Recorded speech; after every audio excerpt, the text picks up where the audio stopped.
to be so happy with this, but it fascinated me because I've never heard anything like this. And I have to predate this. When I started on the metaphysical pathway, it was in 1971 or 72. And one of the first things that metaphysical teacher said was, he was talking, I don't know how we got on the subject, about donating blood and transfusions. And metaphysically, he simply told all the whys and wherefores that why it's not always the best idea, because you are picking up someone else's chi, their life force, meaning you're picking up ancestral stuff as well. So you don't know what you're picking up. You could never know. And this person who donated the blood or the organs or whatever else they're donating these days, they wouldn't know perhaps that their great-grandfather committed incest or suicide or something, or he was a murderer or she was whatever. You can't know the history.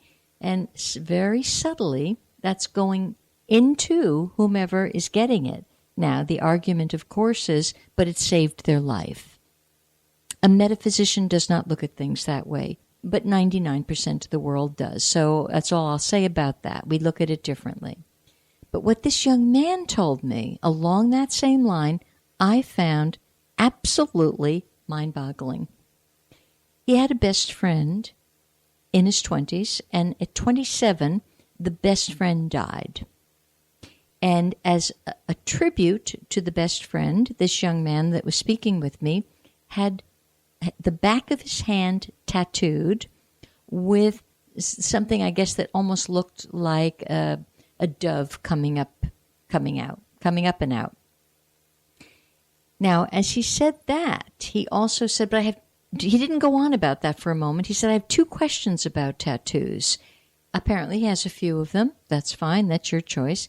He said, and I've been reading a lot on the works of Plato, and Plato talks of bondage and chains. So I was thinking of adding to a tattoo and adding some chains.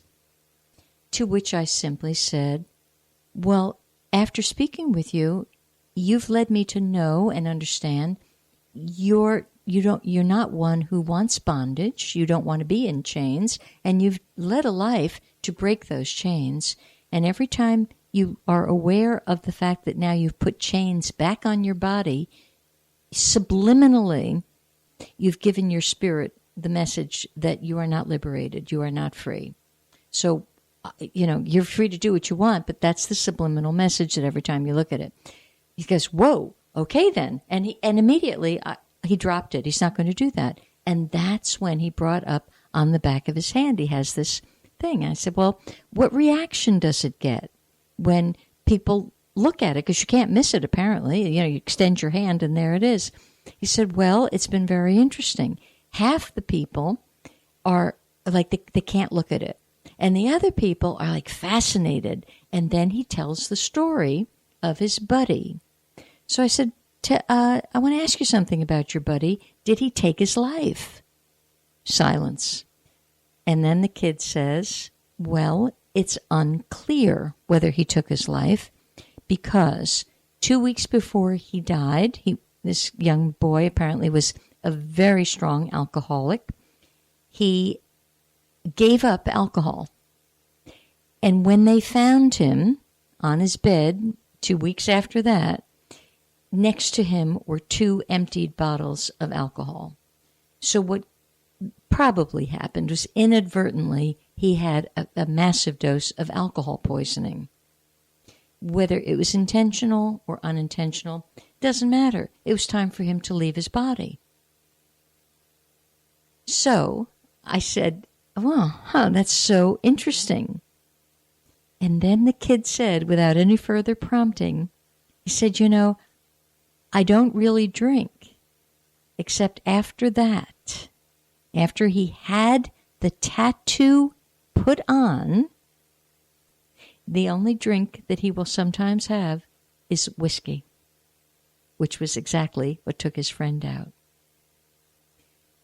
Now, I know, because I've talked to people who have received blood transfusions from other people, that it transfers energy.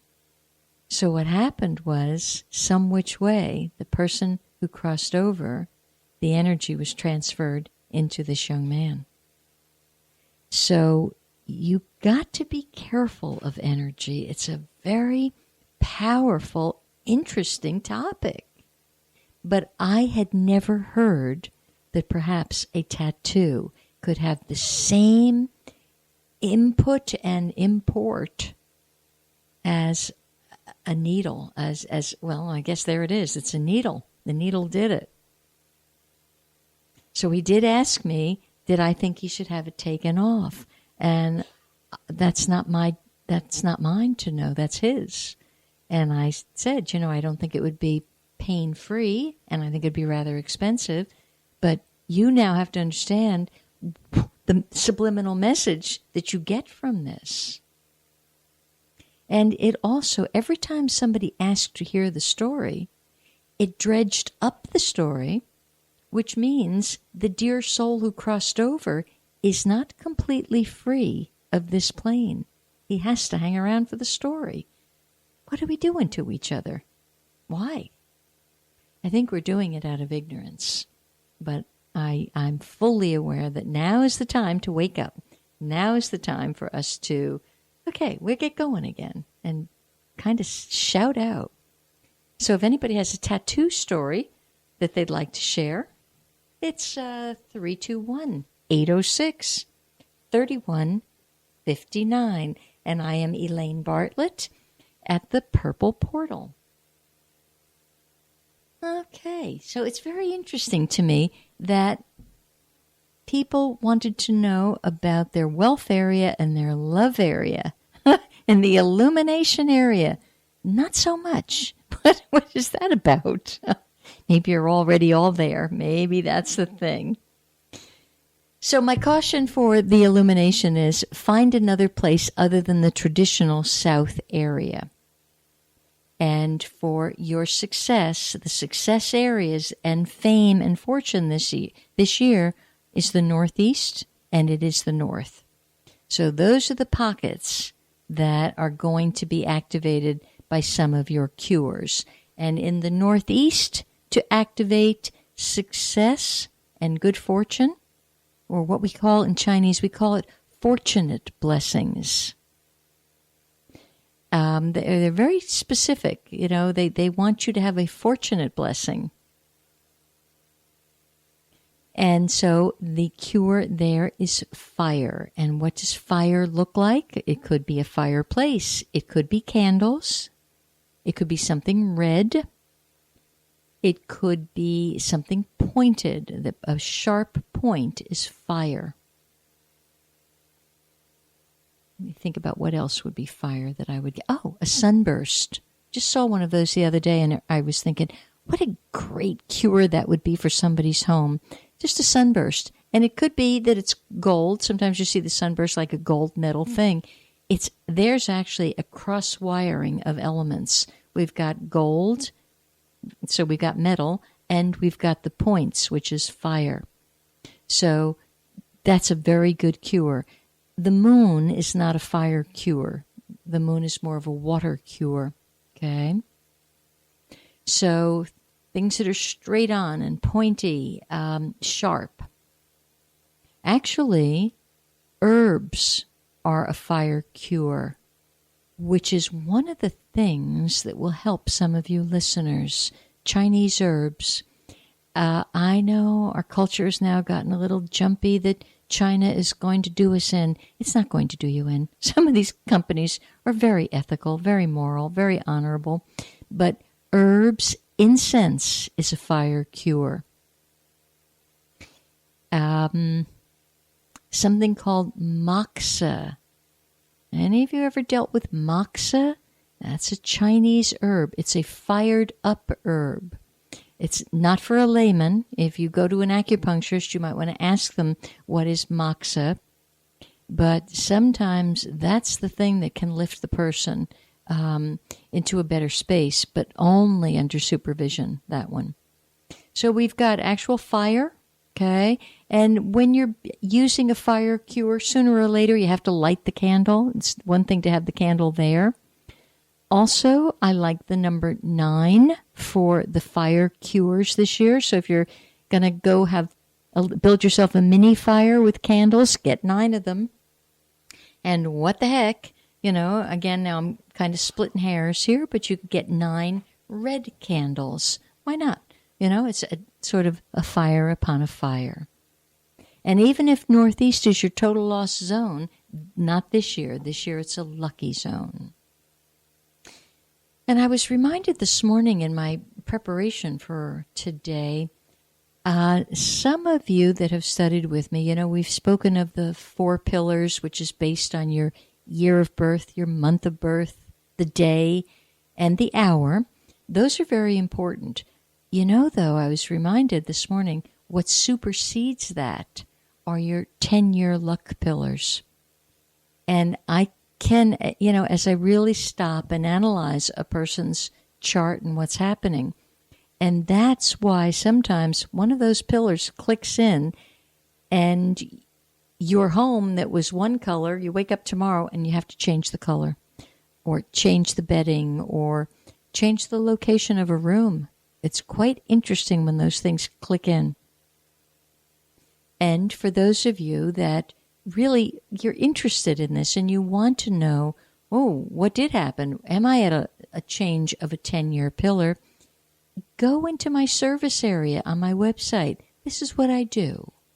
So, I give consultations on the phone, via Skype, any which way, in your home.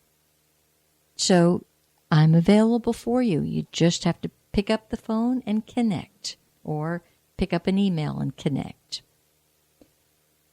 All right, now we're going to move on to something that's going to be happening at the end of this week. On Sunday, the 26th of February, and the reason I'm extending out that far, it's because I'm not here until Tuesday, so we have to look at Sunday. And it's a very, very intense energy that's going to be generated by a new moon. Now, it's the new moon in Pisces because we've stepped into Pisces, so now we're under the sign of Pisces. And yet it's only the beginning of it. So some of you Piscean energies there, you're still feeling a lot of resistance and rebellion. But nonetheless, we're in the Pisces energy, and on Sunday there is the new moon and a solar eclipse. So that adds energy to the new moon. So who's going to be affected in this Piscean little burst of energy? Certainly a Pisces. Opposite Pisces is Virgo.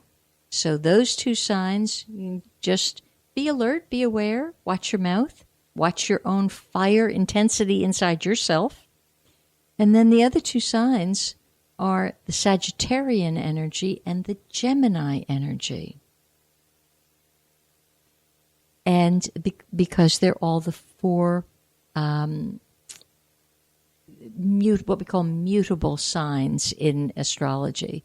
Those are the 4 signs that are the most bendable and pliable. In case you're looking for a pliable partner, it's Pisces and Virgo, although sometimes Virgo can be too analytical, but they come with a pliable mind, and Gemini and Sagittarian. Every sign has its high points and its low points. So I didn't mean to just pick on Virgo there, because Pisces can go off the deep end in self-pity and too much servitude. On the other hand, they can be the saviors. They're really good at the compassion thing and the healing thing. So every sign's got its high side and its low side. And the Sag can be over the top with exuberance and almost too exaggerated and too expansive, versus they're the true metaphysicians of the zodiac and the philosophers and the wise ones